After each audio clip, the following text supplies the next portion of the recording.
Well, it's time to spend one night in San Diego.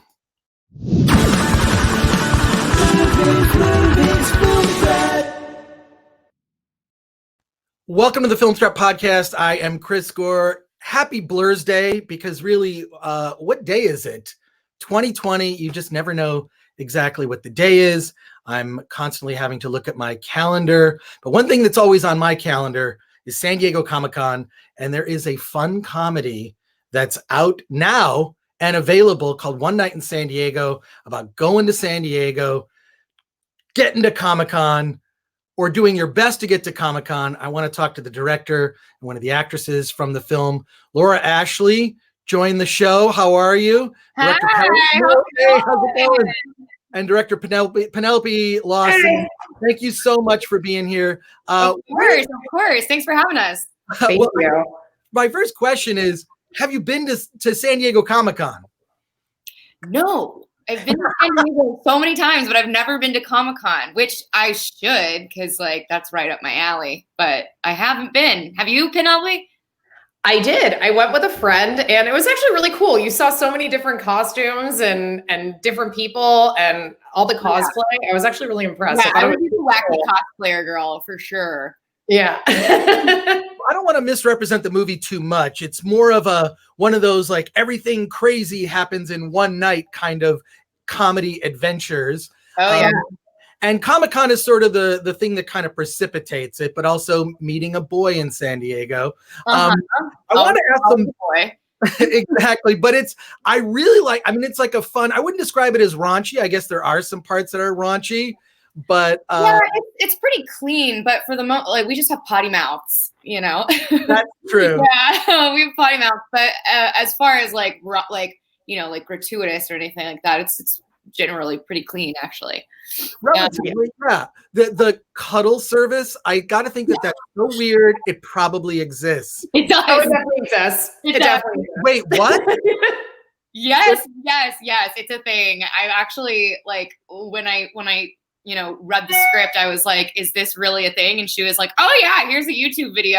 And people legit pay someone to cuddle with them.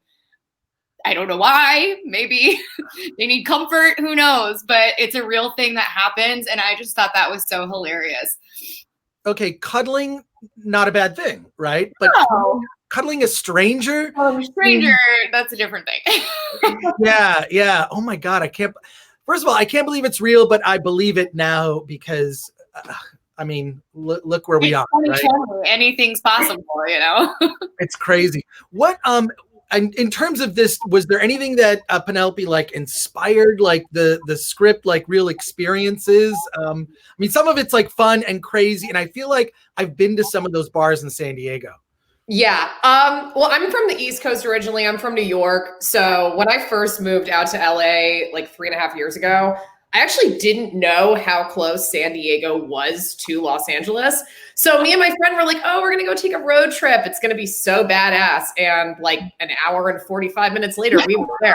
So it kind of set the scene to a very comedic non-road trip kind of road trip. And I guess through many trips, because San Diego is so close to LA, and to get out of town, it's basically the equivalent of sort of going out to the Hamptons or something, right? From New York. So, it's such a short drive that we would go quite often. And I think just we met so many varied characters throughout our time in San Diego and also in LA. I think it's just a big culture shock for me as an East Coaster moving to the West Coast in general. So the movie kind of has a lot of fun playing around with a lot of things that obviously nothing really happened, but like that in my life. But, we took creative license through meeting so many interesting characters, and that's what inspired One Night in San Diego. Well, that's what makes it so fun. San Diego is that sort of day trip, right? You can drive down and come back in a day. It's super fun. So you shot mostly in Los Angeles, at least at the beginning of the film, and then actually did some shooting in San Diego. Correct. Yes. What was that like in terms of putting this indie production together? Well, we shot, it was a super low budget film. This is my featured debut as a writer-director. I've done a bunch of shorts before, and I went to NYU for graduate film. So I studied film directing there, and then I worked in VR a little bit, all different kinds of spaces, and I really knew I always wanted to make a narrative comedy.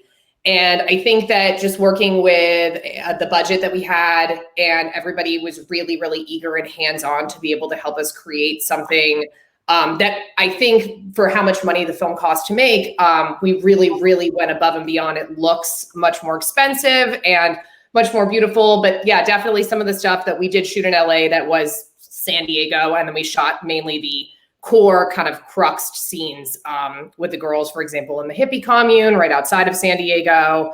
Obviously, all the funny shots of the girls walking down the street and the pedicab, that was all in San Diego. So I think there was a nice sort of variety between shooting in LA and shooting in San Diego, either for financial or convenience matters. Yeah. Laura, it looked like you were having a lot of fun. Oh yeah, I'm always having fun, my man.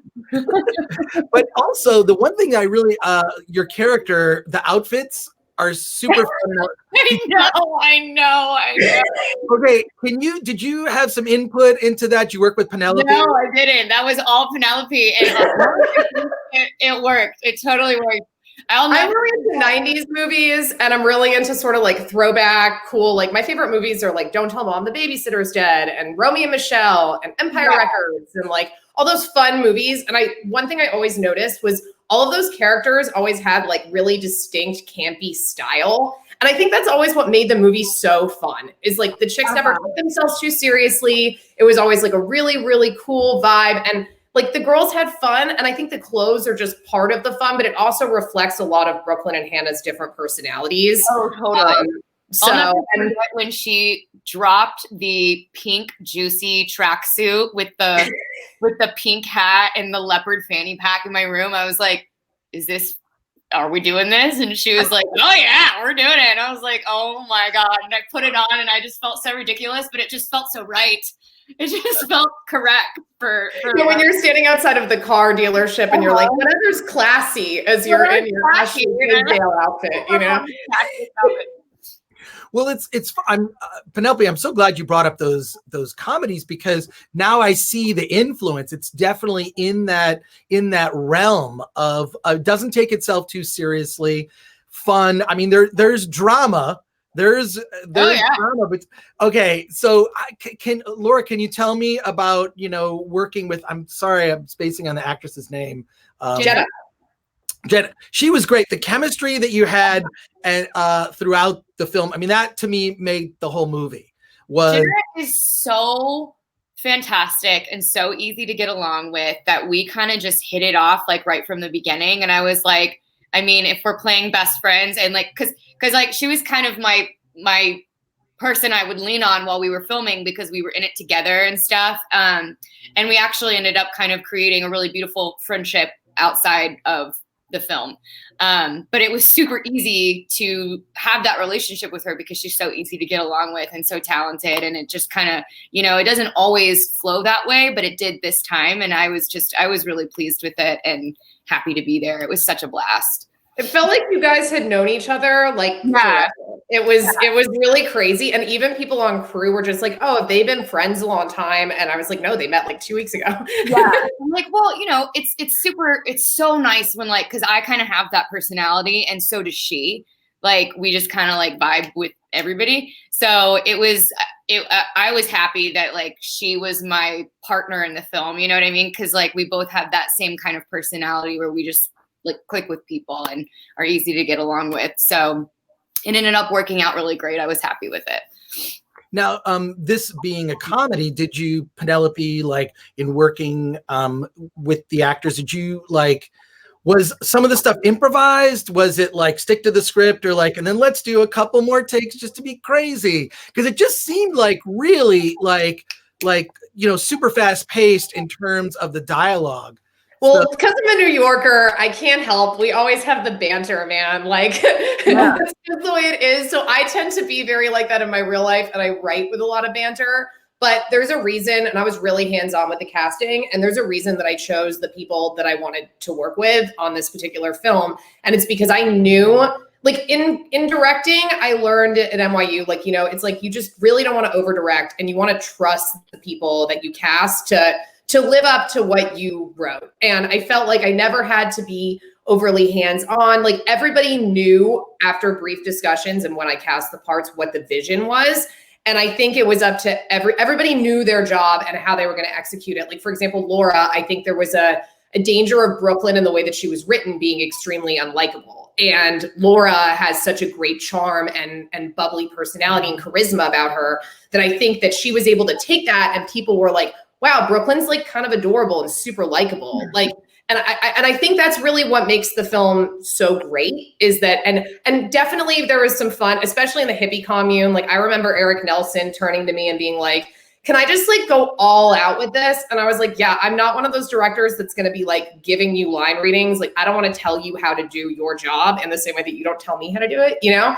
And I think that that's what led to a lot of really fun, creative stuff. And we didn't have to milk takes. Like we knew we had it when we had it. And that's why it was so nice working with Penelope. She's such an actor's director. You know what I mean? She's very like lets you kind of have freedom with what you're doing as long as we're all on the same page, which we were.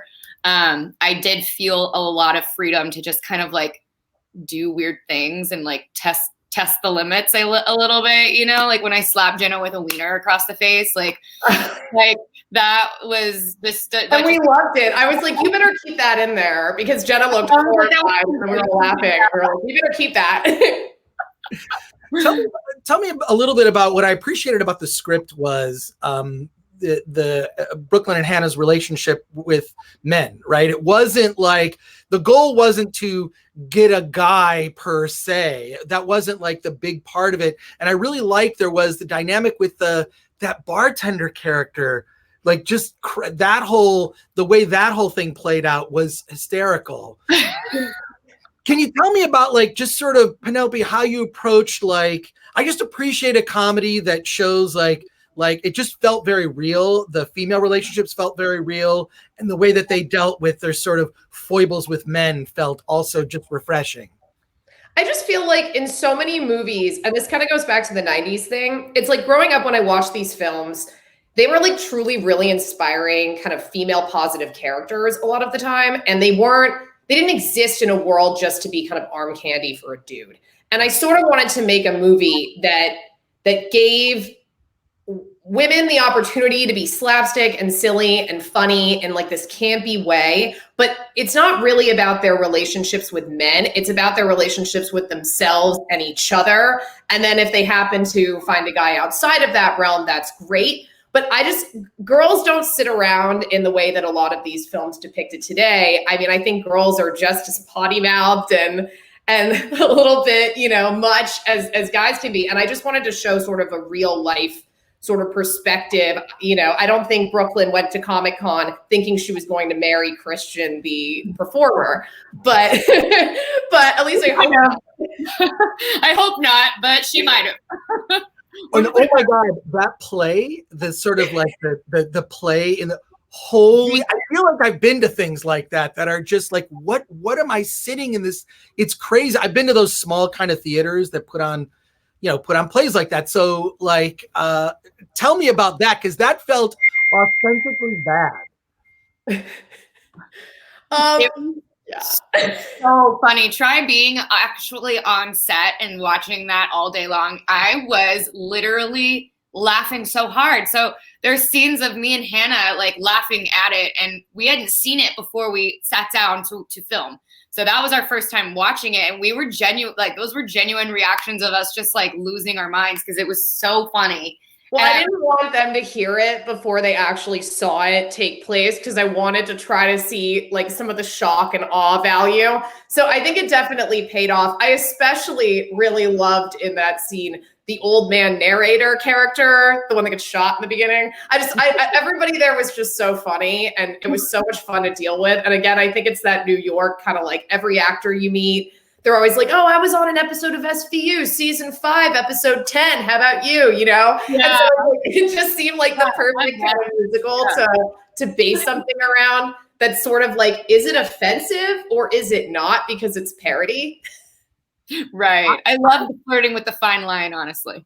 No, it was perfect because I feel like I've been to plays like that. Like in totally. Los Angeles, it's those tiny theaters where if you get up to go to the bathroom, the performers are going to notice. Yeah. I mean, Oh, yeah. like at IO West, which is unfortunately no longer around. But in any case, well, congratulations on One Night in San Diego. It's out and available on all the video on demand platforms. I'm really, this, what I'm a little disappointed about is not being able to see this with an audience, because I feel like it's such a crowd pleaser, like unless you really can jam a bunch of people, following all guidelines in your living room. Right. This would be so great at a theater or even a drive-in. Yes, a drive-in. I wanted to make a really fun movie for like these times that have been really tough for a lot of people, jokes aside.